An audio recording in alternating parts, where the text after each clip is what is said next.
Welcome to Business Spotlight. I'm joined today by Bradley Riddell, and Bradley is a therapist and counsellor. Welcome to the call, Bradley. It's good to see you. Yes, thank you. Thanks for having me, Gavin. Well, Bradley, I'm looking forward to this, but you're the founder of a website called ADART. So let's start with ADART. What's that stand for? ADART is an acronym, and it kind of pulls together a few strands that kind of indicate a correlation, really. Um, Anxiety, depression, addiction, and relationship therapy are the Right.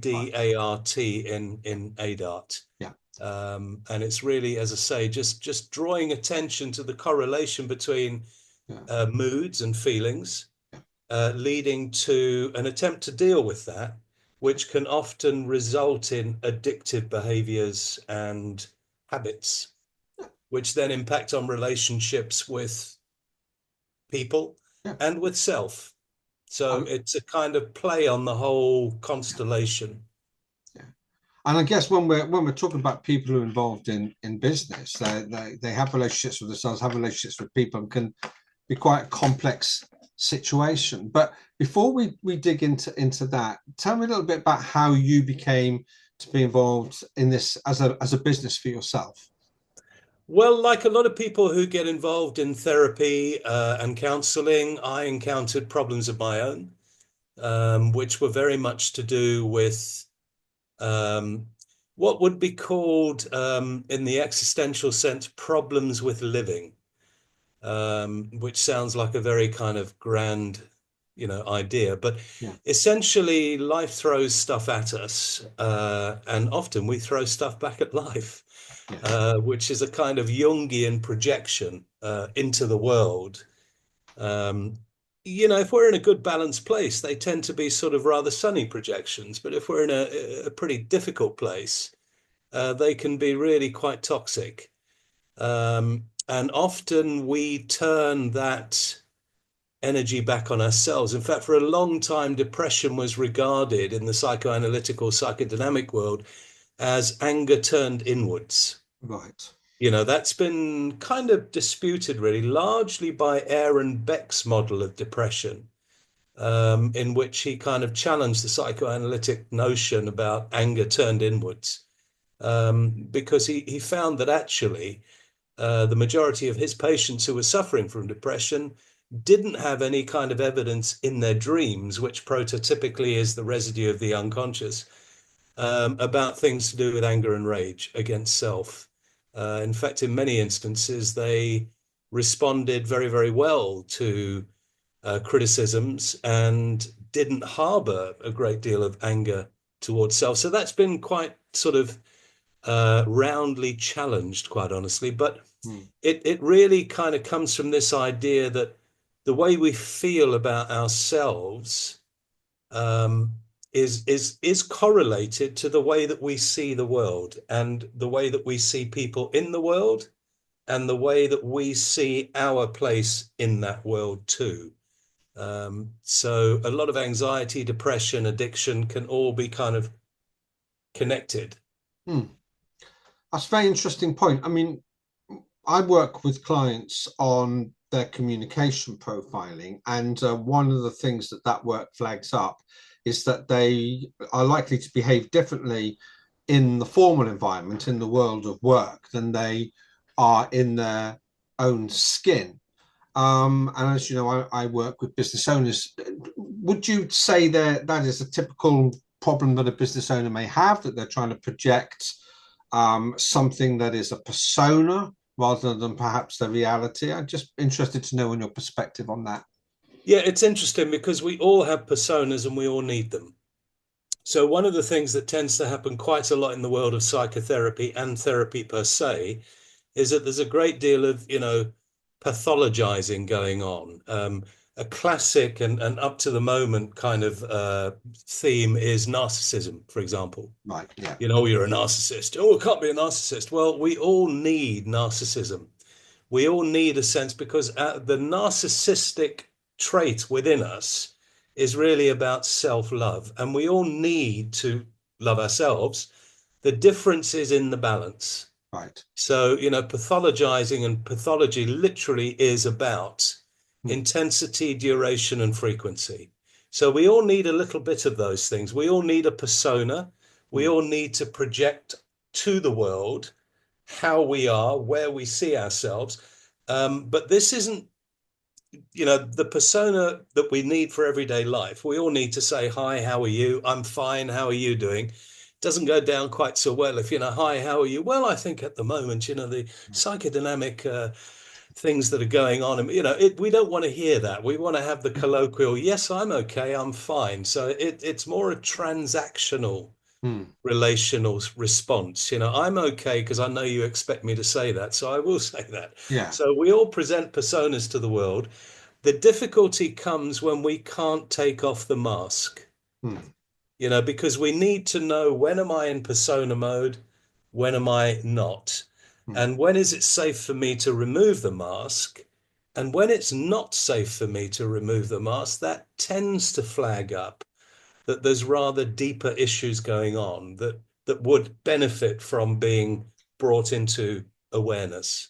And mm. that's really the role of psychotherapy and counseling. So I guess when a business owner becomes too overly identified with their product or their business, and too overly identified with the transactional element that's always involved in any business, that's when issues can arise. And we Mm. get overly identified with the persona we're projecting to the world, Yeah. as opposed to being able to show a little bit of the authentic us, which we can't always do. Yeah.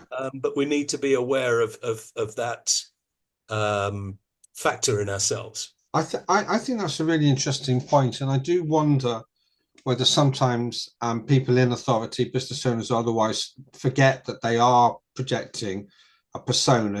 I've seen situations where team members will open up to each other and they'll say, I'm having a rough time, or this is happening, or that's happening. And the business owner perhaps feels that they're not in a position, they don't really have the liberty to be able to do that. So, but that becomes almost a stock behavior with them. And I've worked with clients for many years, and sometimes it's after a couple of years that they'll actually open up about something more personal and say, actually, I've got these other problems going on in my life, and now they're affecting my business. And I often wonder, well, why did those other problems that are now affecting your business, why did you not bring that to our attention earlier?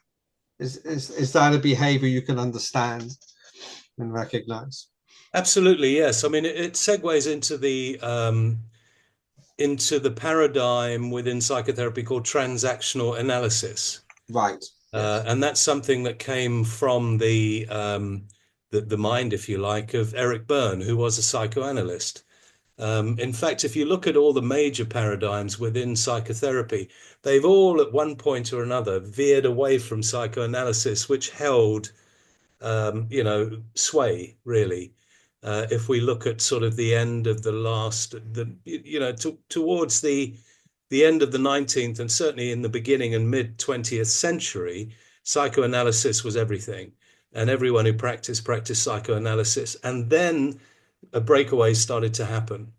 Transactional analysis is one of those breakaways in which the essential motivation behind, for example, Eric Berne and Fritz Perls, who was another psychoanalyst and formed Gestalt psychotherapy, and John Bowlby, of course, with attachment theory.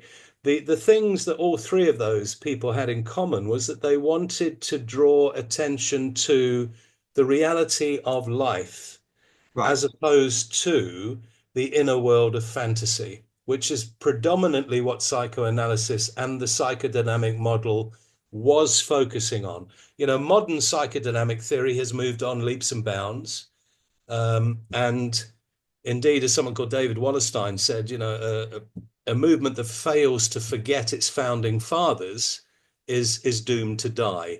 We can't carry on holding on to Freud's apron strings. We have to liberate ourselves from that.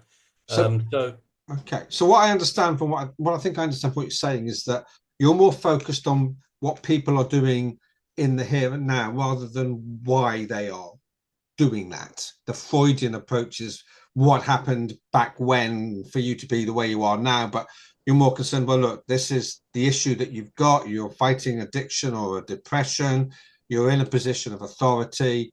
Let's deal with your behaviors, perhaps rather than the cause of your behaviors. Or have I put words into your mouth there? A little bit, but it's not without some truth, because what happened was psychoanalysis, then behaviorism, then cognitive therapy, then what they call the third wave of cognitive therapy, acceptance and commitment therapy, cognitive behavioral therapy. So there's been an organic kind of development, Right, but essentially it's looking at not just behaviors, not just thoughts, not just the inner fantasy world, but all of those things right, simultaneously, but then listening with what's called listening with the third ear. right. So it's not to negate the inner world of fantasy. It's not to negate cognition. It's not to negate behavior. It's to kind of usher them all in as being equally important, but in, present in varying degrees within the individual themselves. So it really depends on, socioeconomic Yeah. positions, context, where you live in the world, cultural aspects, Okay. beliefs. So Um, that's really interesting because if so, people who set up themselves in business, they're already differentiated from the majority of the population purely by the fact that they've made the decision to do that. They put themselves in 4 or 5% of the adult population. So the fact that they have got into a position where they are prepared to take that risk and back themselves and go into business, does that make them more or less predisposed to maybe some of the problems that you find yourselves dealing with in the adult community? Well, it could be when we start to, mistake defense for asset, when we start to kind of buy into the egotism that could be wrapped up Right. in that, Yeah. I'm so special, I'm so great, I can do anything. When it starts to conflate in that way, Yeah. then problems can be encountered because we need a certain amount of what's called ego strength. Yeah. And ego strength can I wouldn't say easily because that's a misrepresentation, but ego strength can be conflated and confused with egocentrism. So, and sometimes in business, people can believe, um, They're the center that of the world, they're the center of the business. right, to a certain extent, Right. that's right, that we can kind of, if you like, buy into our own um, publicity. We can sort of believe our own hype. Okay. It's very kind of Trumpian in a way. I mean, someone who's literally got a gold tower with his name on the top, I mean, goodness, the kind of parallels with Babel and so Yeah. on just slip off the tongue. But, one can get to a point where you can start to believe your own hype. And Yeah. that can be problematic. I'm always reminded of a song which was put out by a group called Cameo, and I'm showing my age here now, and so some people of my era might might pick up on this, but it was actually, and I loved the song because it contained a line, and I think it was called "Word Up," and the line was, "But you've got to realize that you're acting like a fool." Word up. And it was really about somebody who can be sort of, big and loud and, and so look at me, I'm the greatest, but you've got to realize that you're acting like a fool. Now, if you realize that, it really tempers the possibility of leading to problems because people who really do believe that they are the best thing since sliced bread, and we all know, Hmm. characters like that who honestly do think that they really, and you need an element of that in business, of course, because how are you going to believe in yourself otherwise? So You know, you need an element of self-belief, but sure. and that's helpful.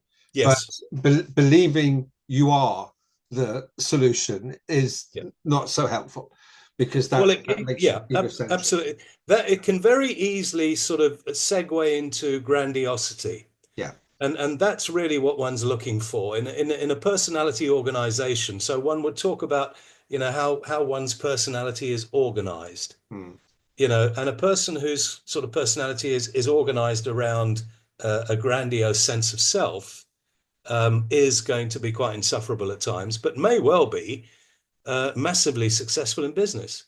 I mean, one of the things about the Forbes 500 companies Hmm. is that almost every chief executive in the top sort of 50 has a narcissistic personality organization, if one was to look at it in terms of, personality types. Hmm. The most successful companies tend to be run by people who have quite well-developed narcissistic traits, But shall they're we say. not run by teams with narcissistic traits, and I think that's the difference. You know, people who run a business can be quite isolated, particularly smaller businesses. The business Yeah. owners can feel quite isolated and therefore feel quite vulnerable.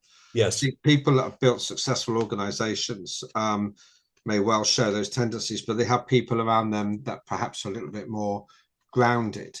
If you've got a small business and you know that the success of that business is, you feel, whether you know it or you feel, that it's very much down to yourself and things are riding on it, your own reputation, but also the welfare of your family and things, etc.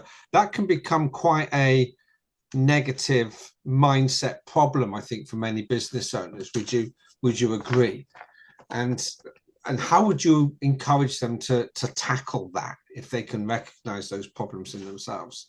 Well, a lot of it is about self-awareness. Doing something almost as banal, if you like, as looking in a mirror. It's a bizarre thing to sort of talk about, and it's like, oh goodness, really? But actually, it is the sort of idea of, the eyes being the mirror to the soul, and just to sort of, and there are um, fairly well-known clinical psychologists of varying different sort of ages and stages in life, who will say that, look in the mirror and look deep inside your soul and just take a moment to give a sense of self a chance to emerge. Hmm. And if you find that very difficult to do, Yeah. that can be quite telling. Hmm. That can almost be an initial indication. Me, I've got nothing. I don't need to Yeah. look at myself in the mirror. What do I need to do? A I'm all load of right. bollocks, Yeah. Yeah. Excuse the language there. That's okay. Don't worry about that. No, I, So I, I I think, made the point very well. yeah, so I think some of it is about self-inquiry. There is a paradigm within psychotherapy called IFS, internal family systems. And again, just to develop that theme about psychoanalysis, being so influential, there's also object relations, which is a psychoanalytical idea, but it's about things we take into ourselves. Mhm. In the Jungian tradition, it's about, taking stuff in and then individuating, so growing from the inside out Yeah. until we reach our potential. And then we project that potential into and onto the world. And if that potential has been, well honed, and a lot of that has got to do, again, this is the difference between the grandiose, who says, well, it's me, it's got to be good, and the person who is perhaps a little bit more well-rounded, who accepts that there's never going to be such a thing as perfection, but it's this idea that we never stop trying. It's an ideal for which we strive. Yeah. There's a wonderful Bertrand Russell quote, actually, which encapsulates something of that. He's talking more about sort of hesitation and action, but it's a similar thing. He talks about, you know, living with uncertainty without being paralyzed by hesitation. So kind of accepting that I can never know for sure, but it's not going to stop me questing. And I think that's a helpful balance when we're trying to achieve inverted commas perfection. We've lost my inverted commas there, which which can never be attained. Hmm. But that doesn't mean that we shouldn't ideally strive for that, even though we know it's almost like the clown with the big shoes who goes to pick up the football and boots it further forward. We're never ever really going to get there, but it can be a motivation for us. Again, so long as we recognize it for what it is, it's an impossible goal to reach. Hmm. And it's not about the goal, it's about the process. Hmm. And that's very much kind of true of life. And it certainly is true about the psychotherapeutic sort of journey. It's about the process, not about the goal. I think you make a really good point there, particularly about being aware of self-realization, Mm. self-evaluation. And I think anybody who does run a business wants to be able to look at not only how the business can improve, but how they can improve and and be part of that. And we use this tool in coaching that what you get from life is not just about what you do. It's who you are. It's the human being. It's your behaviors. It's your beliefs and those systems as well. And I think you've done a very good job at a far higher intellectual level than I could achieve of explaining that. So, Bradley, thank you very much for your shares today. It's been fascinating, and it's going to be a little bit troubling pulling out which bit I want to share with other people, but that's my problem to solve. I look forward to doing that. Thank you for your time. You're very welcome. Thank you for having me. It's been a pleasure. You're welcome.